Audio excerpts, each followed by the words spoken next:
I've made a very severe lapse judgment. I'm not doing this. I'm not doing it this way. Testing. I don't have to sit. Posture's awful. I don't have a clip for this, by the way, so just gonna have to make do.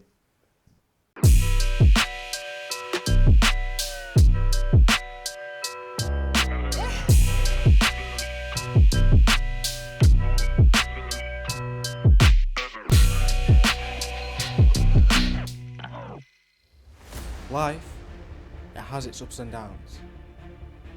No shit. And when it comes to career paths, there are no straight lines at all. By no means am I claiming that I've made it or that I'm at the top of my game. I've won the game of life, rolled the perfect 12 every time, or that I've bought Mayfair 1,000 times over.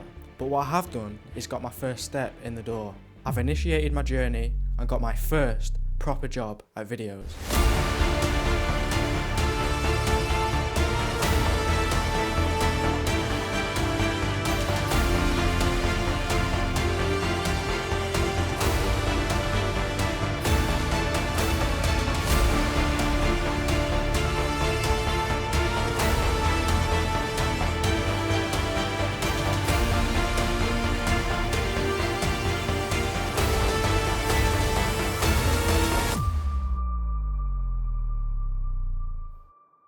You're probably watching this thinking, who am I? Who is this kid? Why is this 22-year-old that's fresh out of uni, bleach blonde hair, looks like a talking to me about life matters, trying to be all Mr. Inspirational? But today, I'm here to share my raw experiences breaking through in this industry. How can you achieve your dreams and the steps you need to take to get there? But first of all, let's go back in time to where the dream first kicked off. Creativity, it's always been in my blood. My mum, she is a graphic designer, drawing, designing, printing, laminating decals for big brands like Jet2 and Ryanair, I think. Don't quote me on that, but Jet2 anyway. Growing up, I used to draw a lot. Pick a pencil up, get some paper, and just draw. Kind of like any other kid would. I was never a Jack the Lad, loudly spoken, laddish, out there kind of kid. Instead, it was my creativity that would do the talking. At the time, I thought nothing of it. I was a kid. But the truth is, there was a connection. A connection from back then when I was drawing, to me sat here now. To becoming a videographer and video editor for Viddyoze. The connection, you might be asking, is that sheer desire to create. Create anything really. I first realised that I could be a video editor or videographer when I first qualified for University of Westminster, and I mean truly believed that's what I could be. Beforehand, I never really felt I had the key, them magic mystical powers that you seemingly needed to get there. All up until I opened that envelope in 2017 and I was accepted into the university. You'll hear a lot of people telling you don't need to go to university. You can be anything you want, regardless of going to university or not. And it's right, you can, but to be honest, it's university that built my character. It moulded my independence further and shaped me as a creator, all by providing me with opportunities right on the doorstep. Working constantly with like-minded people that didn't necessarily have money at the forefront of their minds. Passion projects after passion projects after passion projects. Experimenting and having fun. Trying new things, going to locations. Oh, are you free today? Let's go shoot some stuff. Let's book out the studio. Let's just have fun with it. At university, it does shape you and mould you to be in this niche box and tick all the boxes to get the grades that you need. But the reality is, there's not that many limitations. And if there's anybody out there that tells you that there is, it's just an excuse. That freedom allowed me to have a safety net and experiment further, far beyond being just a video editor, a videographer, much more. I tried web design, I tried VR, I even tried animation. But then, photography. Now I hated photography. I hated it with a passion. I always felt it was boring. Ooh, you click a button and wow, still image, a still image. I mean, how f***ing boring. Really? You glance at it once in an art gallery or here and there in a magazine and boom, that's it, done. But in the summer of 2019, I'd reached a point where I felt burnout. And I mean burnout. Real burnout. This was something completely new to me. I used to think that if you're burnt out then, Surely your heart's just not in it, and it's not right for you. You're bored. You've become tired of what you've been doing for so long. You were never really that serious. But I felt it. So, I changed it up. I picked up my Canon 1200D and its tiny kit lens and headed into the city of London with one sole intention: to photograph its landmarks. I mean, in a unique way, mind. I don't want to be coming back and having cliche images now. Shooting, keep shooting. Why did I not do this earlier? Adam, what have you been doing all this time? I loved it. It was such a boring task at first. It was monotonous. It was but going out there that evening, it was the best thing ever. And I can't believe I didn't try it earlier. I spent hours shooting and I couldn't get enough of it. Now you might be thinking to yourself, you're a videographer. What are you doing talking about photography? Well, like I said earlier, every career path, it doesn't have one straight line. It's similar, but it's not what I set out to do. There's a reason for the skills we hold, and it's those that we least expect that end up developing us further in our career. Like I said, I hated it at first, but there's aspects in the photography that ended up helping me in my videography, if that makes sense. Framing, composition, lighting, colour grading, all of that. I developed more of an understanding on camera settings, lenses, and how to use them most effectively. From that moment on, I was able to build a pretty strong portfolio. It landed me opportunities with a local freelancer based in Lytham. I got the opportunity to shoot for fitness brands, the likes of Scotty Cardle, 2015 British lightweight champion, Porsche, shooting the new 2020 Taycan. We'd take trips to London shooting at a clinic, and whilst that might be the most boring thing you can think of, I learnt a lot. It wasn't the most thrilling thing in the world, sure. I was even approached to photograph a wedding proposal on Christmas Eve. Christmas Eve. Up at Rivington Park as well, that was stress. But at the end of the day, the money wasn't consistent. I mean, it was okay, sure, but I didn't want to live the rest of my life off the back of my mum financially. It wasn't fair on her, and I needed a job. As you can imagine, during the pandemic, this was no easy task. With masses across the country being made redundant, many being placed on furlough schemes, the competition was bigger than ever. I needed to step up.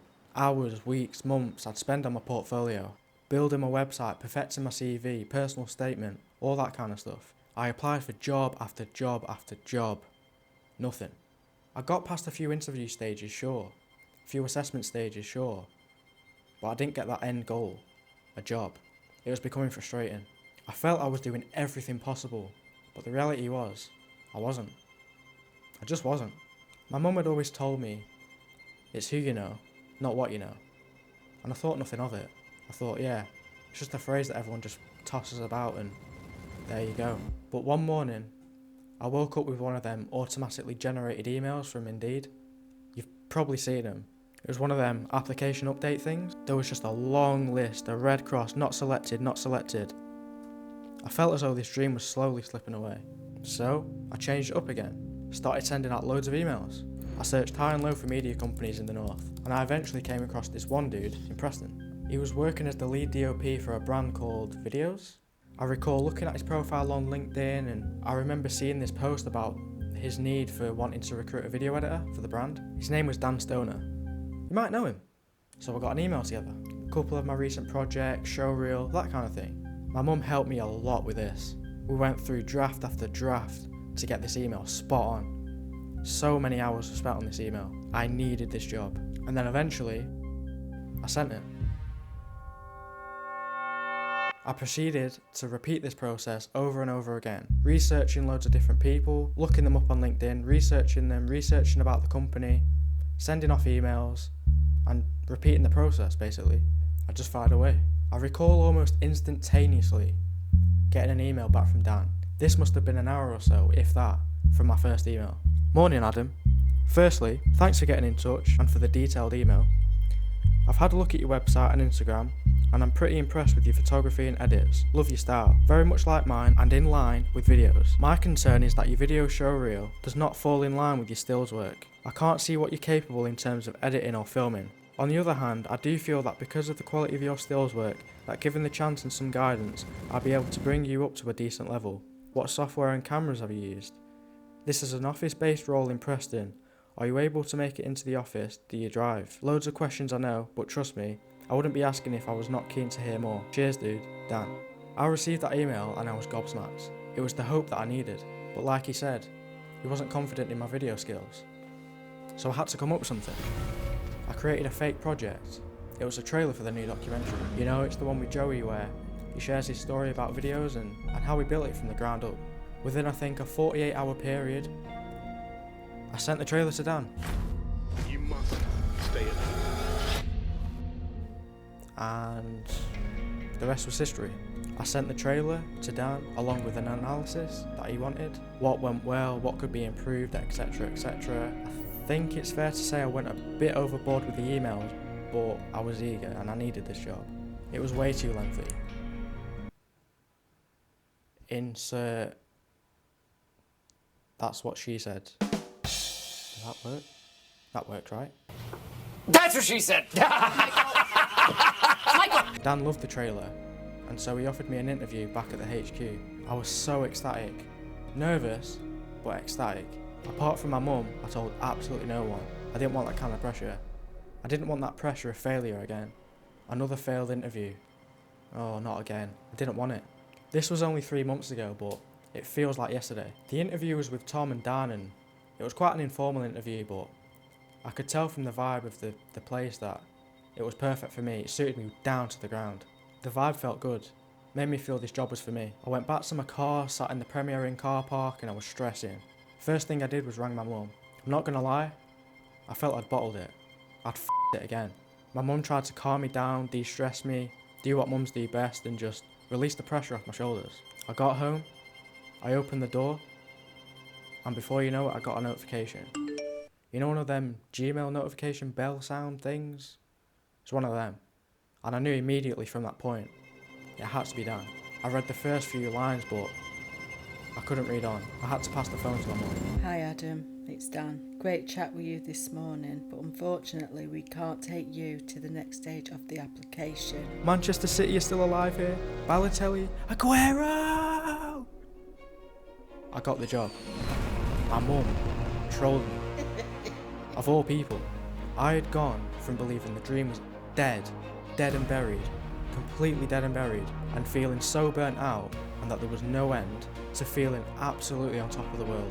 And it was Viddyoze that saved my career. And to Dan, personally, I want to say thank you tremendously for what you've done. You could have given this opportunity to absolutely anybody, but you didn't. You gave it to me, you had faith in me. For the future, it's a very big task for me ahead, but I guess it's time to step up. Someone has to step up at some point. Oh, I'm gonna go Bali to get cultured. Oh, Bali. You f***ing traveller. No, but seriously, thank you. If you can take one thing from this video, it's that mums are always right. It's who you know, not what you know. Talent will only take you so far. You need to be dedicated. Show some desire and passion in yourself. A CV with a good few grades and a couple good referrals and a good personal statement will only get you so far. It just isn't enough. So reach out and connect with people. And on another note, I just want to say, life's good now. If you have my number, please delete it. I don't want to know.